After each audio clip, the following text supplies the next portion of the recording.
Content ఉంటే cinema పెద్దదా చిన్నదా అనే తేడా లేదని తెలుగు ప్రేక్షకులు ఎప్పటికప్పుడు నిరూపిస్తూనే ఉంటారు. ఇప్పుడు ఆ కోవకు చెందిందే కోర్టు. ప్రియదర్శి హీరోగా నాని నిర్మాణంలో వచ్చిన ఈ కోర్టు సంచలన విజయం సాధించింది.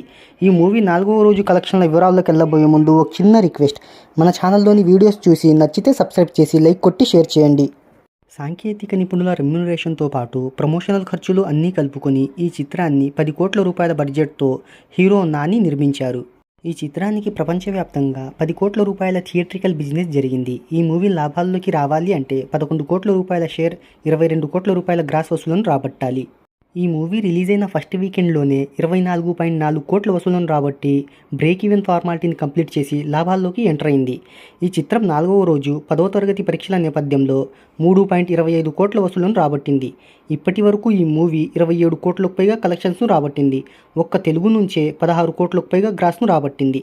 2025లో తెలుగు సినిమాల అత్యధిక ఓపెనింగ్స్ రాబట్టిన చిత్రాల్లో 5వ స్థానంలో నిలిచింది ఈ కోర్టు చిత్రం. మొదటి స్థానంలో గేమ్ చేంజర్ 90 కోట్లు, డాకు మహారాజ్ 50 కోట్లు, సంక్రాంతికి వస్తున్నాం 44 కోట్లు, తండెల్ 20.5 కోట్లతో ముందు ఉన్నాయి.